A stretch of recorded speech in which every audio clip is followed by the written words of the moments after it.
C'est l'heure du journal de l'Afrique. Soyez les bienvenus sur France 24. À la une ce soir, cette image de Moussa Dadis Camara sur le banc des accusés. L'ex-dictateur guinéen a comparu devant le tribunal de Conakry avec une dizaine de co-accusés. Ils doivent répondre du massacre du stade du 28 septembre 2009. Le procès a été renvoyé au 4 octobre. Nous serons avec notre envoyé spécial à Conakry dans ce journal.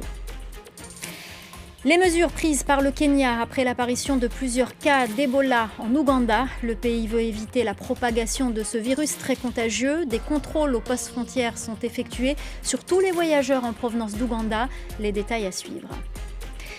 Et puis en cette fin de semaine, nous nous intéresserons aux difficultés rencontrées par certains écoliers sur le continent. Guerre, réchauffement climatique, manque de moyens.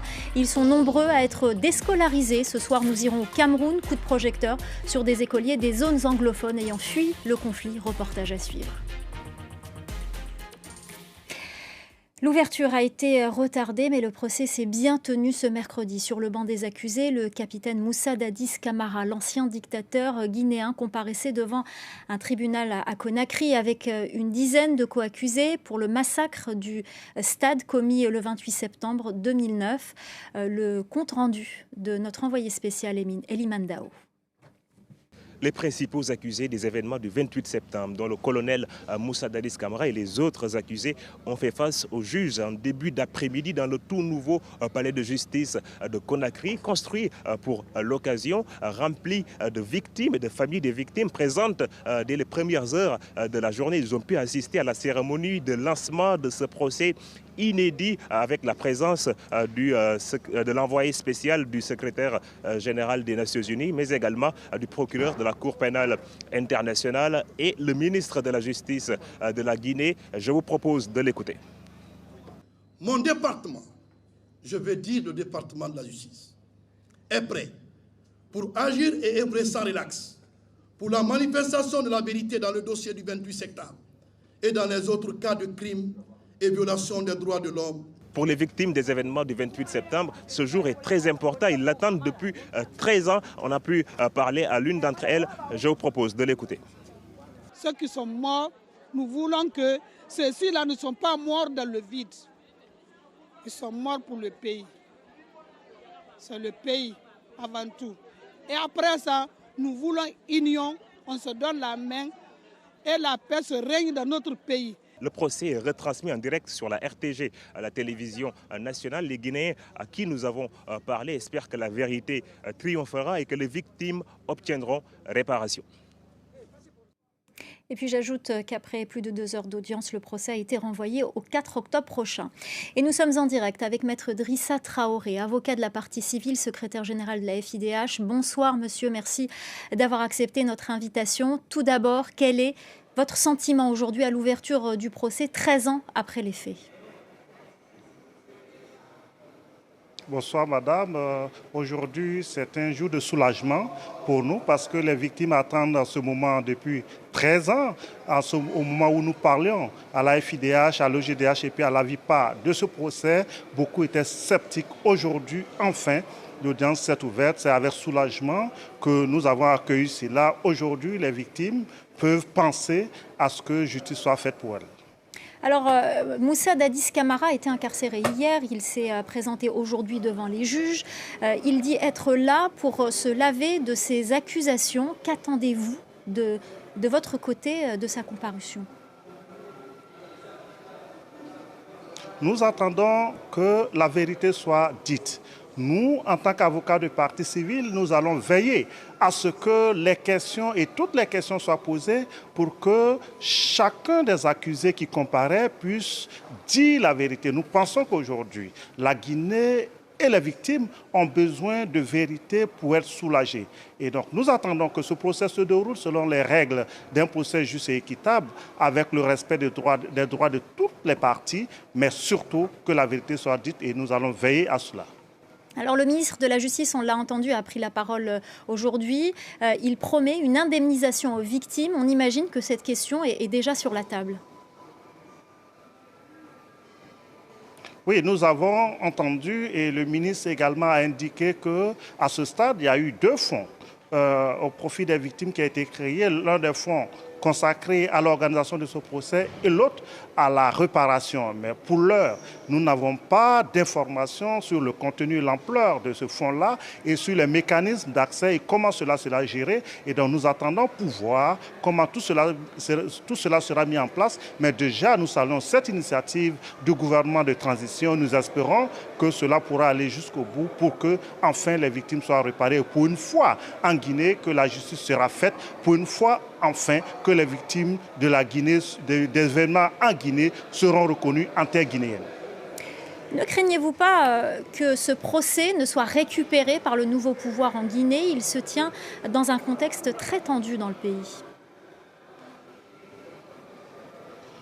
Nous saluons l'ouverture de ce procès parce que vous savez, et je vous rappelle que depuis 2017, l'instruction était achevée. Et jusqu'à présent, sous le régime du président Alpha Condé, l'audience, le procès ne s'est jamais ouvert. Aujourd'hui, nous sommes soulagés que cela soit ouvert. Pour nous, c'est l'indépendance de la justice, la manière dont ce procès sera mené qui est important. Nous ne regardons pas le moment où le régime qui est en place, pour nous et pour les victimes, c'est ce qui sera dit, la manière dont les débats seront conduits et la manière dont le droit sera dit, c'est ce qui est important et c'est ce que nous retenons.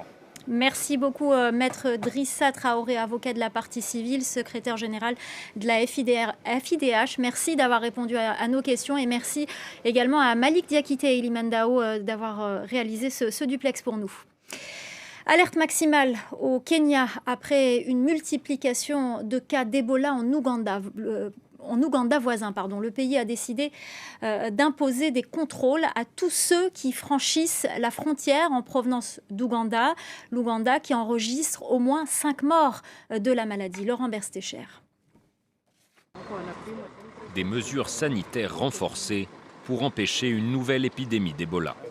Au poste frontière de Busia au Kenya, tous les voyageurs font désormais l'objet d'un scan de température alors que le virus continue de se propager en Ouganda voisin.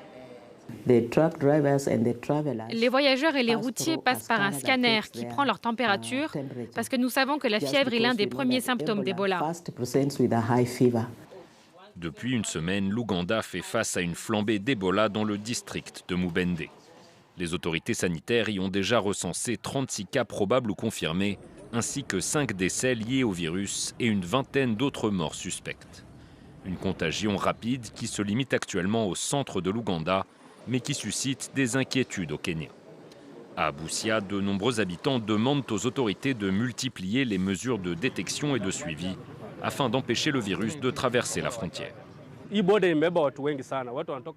y a énormément de gens qui passent par ici. Je supplie le gouvernement de mettre en place des mesures strictes. S'ils ne prennent pas la situation au sérieux, nous allons tous en souffrir.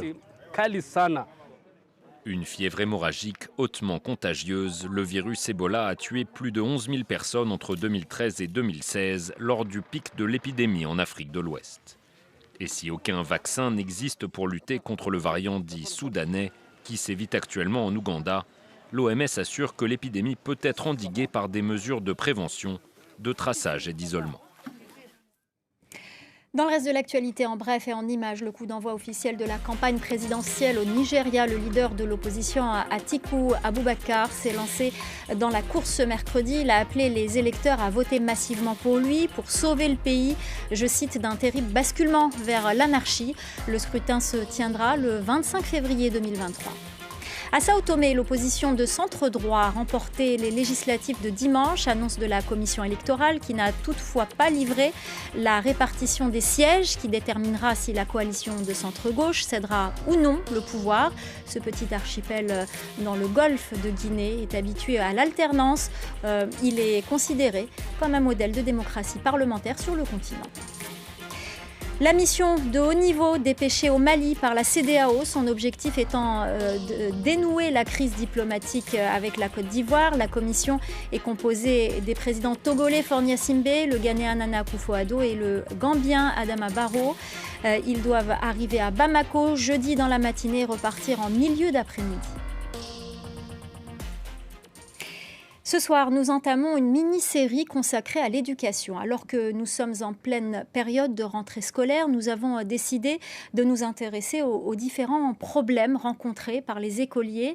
Aujourd'hui, nous vous emmenons au Cameroun où des milliers d'enfants anglophones ont dû fuir le conflit. Leurs écoles sont régulièrement prises pour cible. La plupart d'entre eux se sont réfugiés en zone francophone. Ils ont été confrontés au défi du relogement, de la rescolarisation, en plus d'avoir changé d'environnement linguistique. Mais vous allez voir, à Mélang, la région du littoral, un homme leur a tendu la main. Reportage. C'est jour de rentrée dans cette école primaire de Mélang, région du littoral au Cameroun. L'hymne national du Cameroun, chanté en français et en anglais par ces adolescents âgés de 4 à 13 ans. Ils sont tous des déplacés qui ont fui les régions anglophones du Cameroun, où sévit une guerre à huis clos sur fond de revendications sécessionnistes depuis octobre 2016. Parmi eux, Simplice, 11 ans, qui a trouvé refuge ici avec ses parents et ses 4 frères et sœurs. Encore traumatisé par les atrocités qu'il a vécues, il vient de passer 3 ans sans aller à l'école, des écoles ciblées par les séparatistes anglophones. Il y avait des coups de feu partout et des armes de toutes sortes là-bas. Tout ce qui se trouvait dans notre école a été complètement brûlé. Lorsqu'ils venaient dans nos villages pour combattre, ils dormaient dans nos écoles. Ici, il n'y a pas de guerre. Je suis heureux. Je voudrais devenir ingénieur quand je serai grand.